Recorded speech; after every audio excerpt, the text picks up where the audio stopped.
5 روش طلایی برای رفع چین و چروک پوست صورت. هلو گایز، چطورید بچه‌ها؟ داخل این ویدیو با هم روی 5 تا از روش‌های کارآمد برای رفع چین و چروک پوست صورت به صورت خانگی صحبت می‌کنیم. همه این روش‌هایی که داخل این ویدیو برای شما گفته میشه بر اساس مقالات بین‌المللی هستش، پس استفاده از این روش‌ها هیچ مشکلی برای پوست شما به وجود نمیاره. و همچنین همه این روش‌ها رو میتونید که داخل خونه انجام بدید. اولین روش ماسک آلوورا با خیاره که میتونه که یکی از بهترین روش‌ها برای رفع چین و چروک پوست صورت باشه. برای تهیه این ماسک ژل آلوورا رو با نصف خیار تازه خرد شده مخلوط میکنیم و بعد روی پوست صورت خودمون میزنیم و 15 دقیقه صبر میکنیم. این ماسک به پوست شما نرمی و لطافت میبخشه و چین و چروک پوست‌های شما رو کاهش میده. مورد دوم ماسک طبیعی با زرشک و عسل هستش.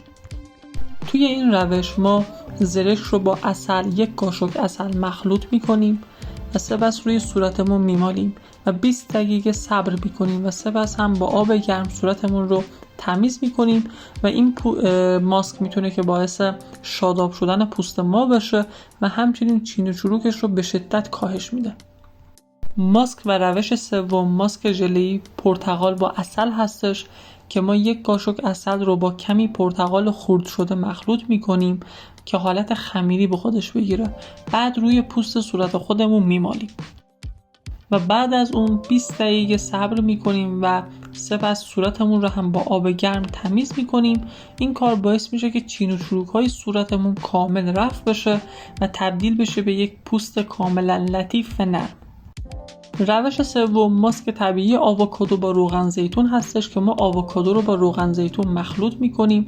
سعی میکنیم که آووکادو حالت خمیری به خودش بگیره و بعد از اینکه این دوتا رو با هم خمیر کردیم، مخلوط کردیم، روی صورت خودمون میزنیم و 20 دقیقه صبر میکنیم. بعد از اون هم حتما پوستمون رو باید تمیز بکنیم با آب گرم و این ماسک باعث تغذیه و نرمی پوست میشه و به رفع چین و چروک پوست ما کمک میکنه. آخرین روش ماساژ صورت با روغن خراتینه که ما کمی روغن خراتین رو به پوست صورت خودمون میزنیم و 20 دقیقه روزانه ماساژ میدیم. پس از 1 ماه کاملا چین و چروک پوست ما رفع میشه و باعث میشه که پوست لطیف و شادابی داشته باشیم. داخل ویدیو برای شما 5 تا روش آموزش داده شد که چطور بتونیم که ماسک صورت بسازیم که چین و چروک صورت ما کاملا برطرف بشه. حتما از این روش ها داخل خونتون استفاده بکنید. اگر که نظری داشتین برام کامنت بکنید و اگر که تا الان کانال من رو ساب نکردی حتما ساب بکن و ویدیوهام رو هم تا آخر نگاه کن. بدرود.